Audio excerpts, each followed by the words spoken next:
പൂജയെ ചേർത്ത് പിടിച്ചുകൊണ്ട് അർജുൻ പറയുകയാണ്, ഇവളെ കരയിപ്പിച്ചാലുണ്ടല്ലോ നിന്റെ ജീവിതത്തിൽ പിന്നെ കരച്ചിലിന് അവസാനം ഉണ്ടാകില്ല. അർജുൻ എന്ന പ്രിയ ദേഷ്യത്തോടെ വിളിക്കുമ്പോൾ അർജുൻ പറയുകയാണ്, പറഞ്ഞു തീർന്നില്ല.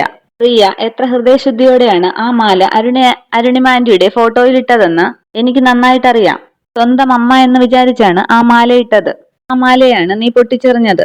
മാലയല്ല, പൂജയുടെ മനസ്സിനെയാണ് നീ പൊട്ടിച്ചെറിഞ്ഞത്. സ്വന്തം അമ്മയുടെ ഫോട്ടോയിൽ നിന്നും ആ മാല പൊട്ടിച്ചെറിഞ്ഞെങ്കിലേ നീ അരുണിമാൻറ്റിയുടെ മകളാവുന്നില്ല എന്നാണ് അർത്ഥം.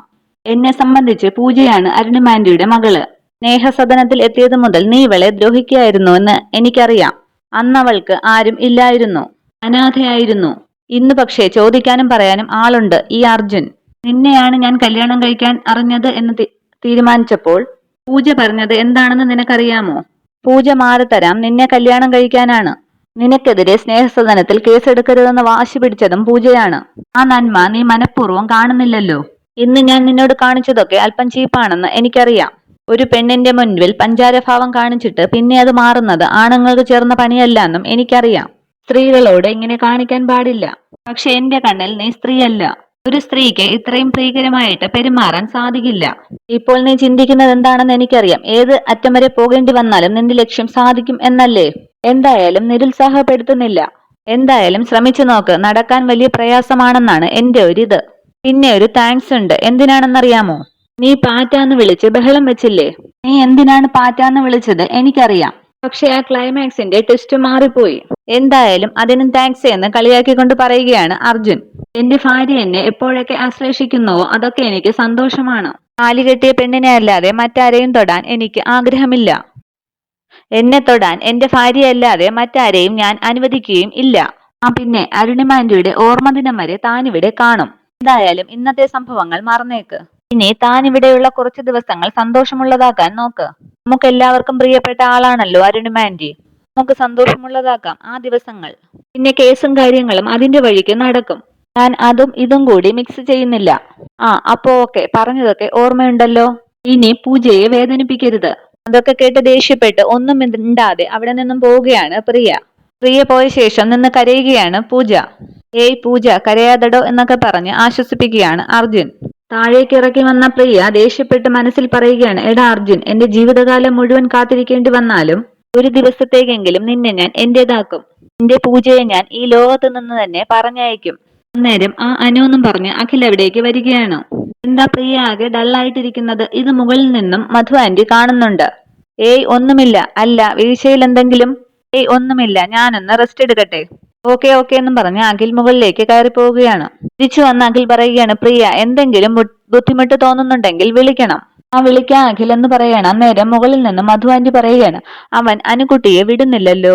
അനുകുട്ടിയുടെ മുഖം ഡല്ലായിരിക്കുകയാണല്ലോ. അർജുന്റെ മുറിയിലെ കാര്യം വർക്കൗട്ട് ആയില്ലെന്ന് തോന്നുന്നു. പിന്നീട് മധു ആന്റി വസന്തേട്ട വസന്തേട്ടാന്ന് പറഞ്ഞ് വിളിച്ചുകൊണ്ട് മുറിയിലേക്ക് ഓടി ചെല്ലുകയാണ്. എന്താ മധു, പാറ്റ പ്രയോജനപ്പെട്ടോ?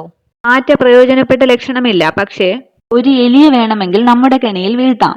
കേട്ട് വസന്തൻ എവിടെ എലി എവിടെ എലി എന്നും പറഞ്ഞു ഓടുകയാണ്. എലി എനിക്ക് ഭയങ്കര പേടിയാണ്, എന്റെ ബിസ്ക്കറ്റ് എല്ലാം എടുത്ത് തിന്നും. അന്നേരം മധു പറയുകയാണ്, അഖിലാണ് എലി, കുഞ്ഞുമോള് പൂച്ചയും. നമ്മൾ എലിയെ തട്ടി പൂച്ചയുടെ മുന്നിലേക്ക് ഇട്ടുകൊടുക്കുന്നു.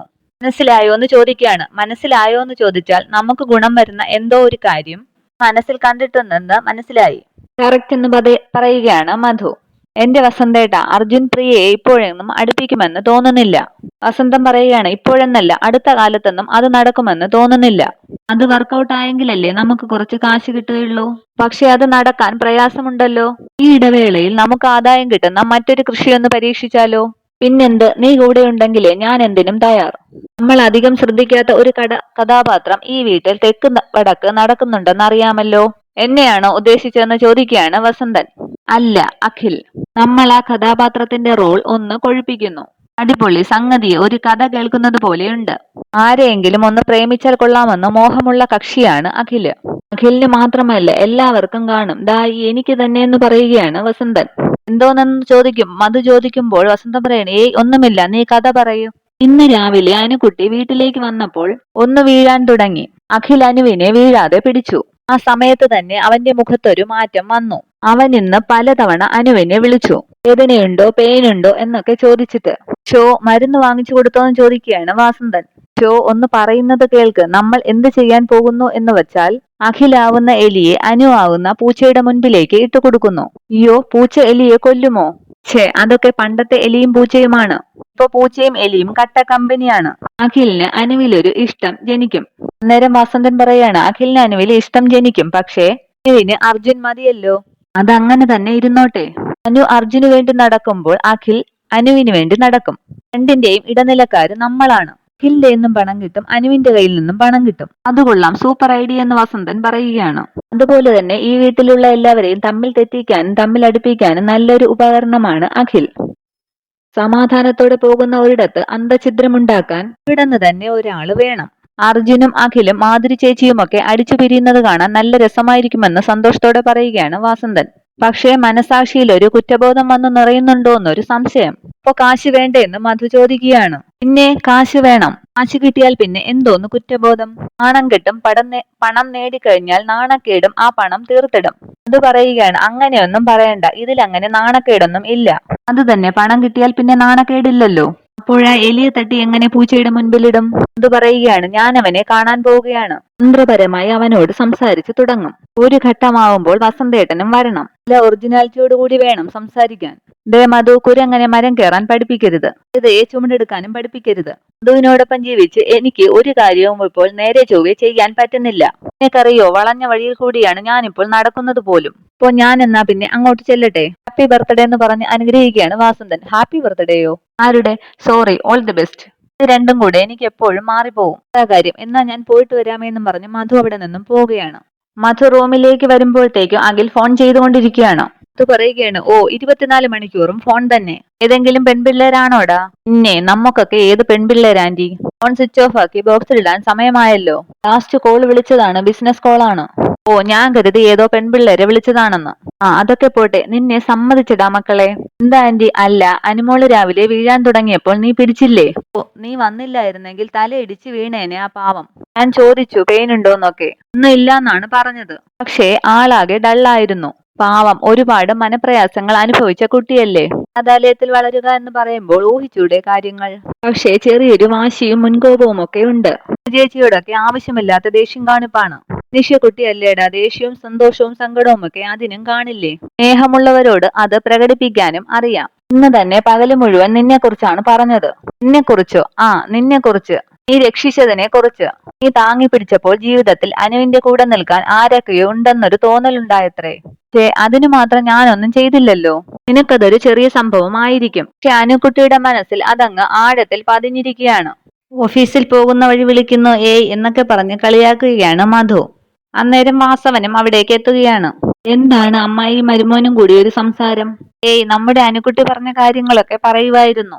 നന്നായിടാ മോനെ, നീ നമ്മുടെ അനുക്കുട്ടിക്ക് ഒരു സപ്പോർട്ട് കൊടുത്തല്ലോ. അത് കേട്ടപ്പോൾ എനിക്ക് സന്തോഷമായി. ഇതിനെപ്പറ്റിയേ ഒരുപാട് പറഞ്ഞു. ഉണ്ടോ ഇപ്പോ വിശ്വാസമായില്ലേ നിനക്കെന്ന് ചോദിക്കുകയാണ് മധു.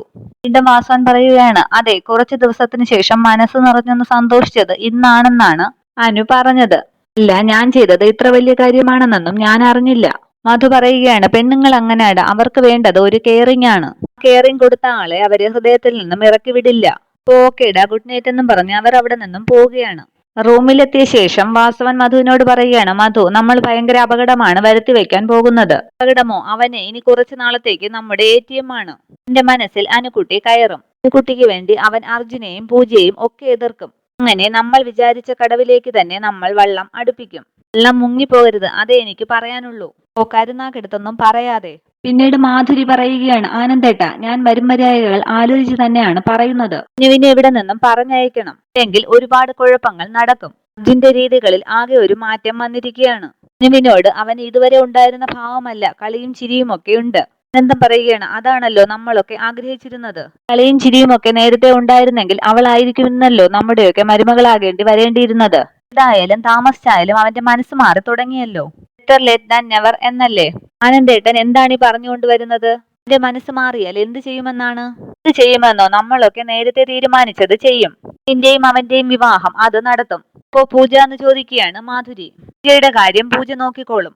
പൂജയുടെ കാര്യം പൂജ നോക്കിക്കോളുമെന്നോ എന്ന് വെച്ചാൽ ആ കുട്ടിയെ പെരുവഴിയിലേക്ക് ഇറക്കി വിടുമെന്നോ? മാധുരി ഈ ഭൂമിയിൽ ജീവിച്ചിരിക്കുകയാണെങ്കിൽ അത് നടക്കാൻ പോകുന്നില്ല ആനന്ദേട്ട. ഇനി അഥവാ പൂജ ഇവിടെ നിന്ന് ഇറങ്ങുകയാണെങ്കിൽ ഒറ്റയ്ക്കായിരിക്കില്ല, കൂടെ ഈ മാധുരിയും ഉണ്ടാകും. സത്യമാണ് പറയുന്നത്. അർജുന്റെ മനസ്സ് മാറ്റി അനുവിന് എല്ലാവരും കൂടി കല്യാണം കഴിപ്പിച്ചു കൊടുത്താൽ പിന്നെ എന്തെങ്കിലും സംഭവിച്ചാൽ പൂജ മോളെയും കൊണ്ട് ഞാൻ മാറി താമസിക്കും. ഇത്രയും കാലം ആ കുട്ടി അനാഥാലയത്തിൽ വളർന്നു. ഇനി ആരുമില്ലാതാകാൻ ഞാൻ സമ്മതിക്കില്ല. നീ എഴുതാപ്പുറം വായിക്കേണ്ട. ഞങ്ങൾ എല്ലാവരും കൂടി ചേർന്നാണ് അന്ന് തീരുമാനമെടുത്തത്. ജീവിതത്തിലെ ചില സാഹചര്യങ്ങളിൽ അപ്പോഴത്തെ ചില പ്രേരണയിൽ നമ്മൾ ചിലതൊക്കെ പറഞ്ഞു പോകും. അന്ന് എൻഗേജ്മെന്റ് ദിവസം ഞാനും അങ്ങനെയാണ് അനുവിനെ സപ്പോർട്ട് ചെയ്തത്. പക്ഷെ കാര്യങ്ങൾ തിരിച്ചറിഞ്ഞു തുടങ്ങിയപ്പോഴേ നമുക്കെല്ലാം പൂജയെ മനസ്സിലായില്ലേ. ഓരോ സന്ദർഭങ്ങളിലും ആ കുട്ടി എന്ത് വിവേകത്തോടെയാണ് പെരുമാറുന്നത്. മറിച്ച് അനുവോ പൂജയെ മഹത്വപ്പെടുത്താൻ വേണ്ടി വെറുതെ അനുവിനെ കൊച്ചാക്കി സംസാരിക്കേണ്ട. ഇവര് പറയുകയാണ്, ഒരാള് മഹത്വപ്പെടുന്നതും കൊച്ചാവുന്നതും വേറൊരാളിന്റെ വാക്കുകളിലൂടെ അല്ല, അവരുടെ പ്രവർത്തികളിലൂടെയാണ്. പ്രവർത്തി വെച്ച് നോക്കുമ്പോൾ പൂജയ്ക്ക് കുറച്ച് മഹത്വമൊക്കെ ഉണ്ട്. അനുവിന് കുഴപ്പങ്ങളുമുണ്ട്. അനുവിന് എന്ത് കുഴപ്പമാണുള്ളത്? അവളെ അരുണിമയുടെ മോളാണ്. എനിക്കത് സംശയമുണ്ടെന്ന് മാധുരി പറയുകയാണ്. എന്താണ് പറഞ്ഞത്? എന്ന് വെച്ചാൽ അരുണിമ ചേച്ചിയുടെ സ്വഭാവമൊന്നും കിട്ടിയിട്ടില്ല എന്ന്. മഞ്ഞപ്പിത്തമുള്ളവർ കാണുന്നതൊക്കെ മഞ്ഞ എന്ന് പറയുമല്ലോ. നിനക്ക് അനുവിനെ കണ്ടൂടാ. അപ്പൊ എന്തെങ്കിലും കുറ്റം കാണും. ഇന്ന് അർജുൻ ഓഫീസിൽ നിന്ന് വന്നപ്പോൾ ചോക്ലേറ്റ് കൊണ്ടുവന്നതും അനുവിനോട് സന്തോഷമായിട്ട് സംസാരിച്ചതുമൊക്കെ നിനക്ക് പിടിക്കാത്തത് അതുകൊണ്ടാണ്. എന്തേട്ടാ, എന്നെ അങ്ങ് ഒരുപാട് ഇൻസൾട്ട് ചെയ്താൽ ഞാൻ സഹിക്കില്ല. ഭാര്യയെ ഇൻസൾട്ട് ചെയ്ത് കേമനാകാൻ നടക്കുന്ന ഒരു ഭർത്താവല്ല ഞാൻ. അത് നിനക്കും അറിയാം. ഇനി പറഞ്ഞു പറഞ്ഞ് നമ്മൾ തമ്മിൽ തർക്കിക്കേണ്ട. അരുണിമയുടെ ഓർമ്മ ദിവസം വരെ നമുക്കെല്ലാം അങ്ങ് സഹിക്കാം. എന്നിട്ട് നമുക്ക് സമാധാനത്തോടെ ഇരുന്ന് കാര്യങ്ങൾ സംസാരിക്കാം. ആര് പറയുന്നതാണ് ശരിയെന്ന് അന്ന് മനസ്സിലാകും. അതെ, ഓർമ്മ ദിനം തന്നെയാണ് ഇപ്പോൾ പ്രധാനം. പക്ഷെ ആനന്ദേട്ട, അനുവും അർജുനവും ഇങ്ങനെയൊക്കെ കളിയും ചിരിയും ആയാൽ ഞാനൊന്നും ഗുണദോഷിക്കും. ആനന്ദേട്ടന് ദേഷ്യം തോന്നരുത്. പക്ഷെ അത് അനുവിന് വിഷമം ഉണ്ടാക്കരുത്. വിഷമിക്കുന്നത് എനിക്കും ഇഷ്ടമുള്ള കാര്യമൊന്നും അല്ല. അനന്തൻ പോയതിനു ശേഷം എല്ലാം അരുണിമ ചേച്ചി നോക്കി മുക്കോളുമെന്ന് മനസ്സിൽ പറയുകയാണ് മാധുരി. പിന്നീട് കാണിക്കുന്നത് പൂജയെയും അർജുനെയുമാണ്. പൂജ പറയുകയാണ്, കൈയെടുത്ത് തൊഴാൻ തോന്നി എന്നൊക്കെ പറയുന്നല്ലോ. സത്യം, ആ സമയത്ത് സാർ എന്റെ മുൻപിൽ ഒരു ദൈവത്തെ പോലെയാണ് നിന്നത്. സാറിനെ മനസ്സുകൊണ്ട് ഞാൻ തൊഴുതുപോയി. പ്രിയയുടെ മുൻപിൽ തന്നെ തോറ്റുകൊടുക്കാൻ വിടാതിരിക്കുക. അതിനുവേണ്ടി ഞാൻ എന്തൊക്കെയോ പറഞ്ഞു, അത്രയുള്ളൂ. അറിഞ്ഞത്രയുള്ളൂ. പക്ഷെ അത് എന്റെ മനസ്സിലുണ്ടാക്കിയത് വലിയ സന്തോഷമാണ്, വലിയ ശക്തിയാണ് ആ സമയം കിട്ടിയത്. ഭൂമിയിൽ ഞാൻ ആരൊക്കെയോ ആണെന്നുള്ളൊരു തോന്നൽ. അവർ പറഞ്ഞതുപോലെ ചോദിക്കാനും പറയാനും ഒരാളുണ്ട് എന്നറിയുമ്പോൾ ആൾക്ക്, പ്രത്യേകിച്ച് ഒരു സ്ത്രീക്ക് കിട്ടുന്ന ഒരു ബലമുണ്ടല്ലോ, അത് കൃത്യമായും എനിക്ക് കിട്ടി. നമ്മുടെ കോൺട്രാക്ട് പീരീഡ് കഴിഞ്ഞ് തിരിച്ചു പോകുമ്പോൾ ജീവിതാവസാനം വരെ മനസ്സിൽ സൂക്ഷിക്കാൻ ഇപ്പോൾ ഒരുപാട് മുഹൂർത്തങ്ങളായി. ആ കരാർ ഉണ്ടാക്കുമ്പോൾ തന്നെ പറഞ്ഞിരുന്നല്ലോ തന്റെ അവകാശങ്ങൾ പ്രൊട്ടക്ട് ചെയ്യുമെന്ന്. അങ്ങനെ പ്രൊട്ടക്ട് ചെയ്തതാണ്. എനിക്ക് ഏറ്റവും ത്രില്ല് തോന്നിയ നിമിഷം ഏതാണെന്ന് അറിയാമോ? ഏതാ? അരുണിമ ആന്റിയുടെ യഥാർത്ഥ മകള് ഞാനാണെന്ന് പറഞ്ഞ നിമിഷം. സത്യത്തിൽ ആ നിമിഷത്തിൽ എന്റെ ശരീരത്തിൽ എന്തോ ഒരു തരംഗം പോലെയാണ് എനിക്ക് തോന്നിയത്. പെട്ടെന്ന് മുൻപിൽ അരുണിമ ആന്റി നിൽക്കുന്നത് പോലെ. ഇത് കൊള്ളാലോ എന്ന് പറഞ്ഞു ചിരിക്കുകയാണ് അർജുൻ. ഞാനിന്ന് മാല ഇടുമ്പോഴൊക്കെ ആ ഒരു സുഖം എനിക്ക് ഫീൽ ചെയ്യുന്നുണ്ടായിരുന്നു. അത് പറഞ്ഞപ്പോൾ യഥാർത്ഥത്തിൽ ഞാൻ അരുണിമ ആന്റിയുടെ മകളാണെന്ന് തോന്നിപ്പോയി.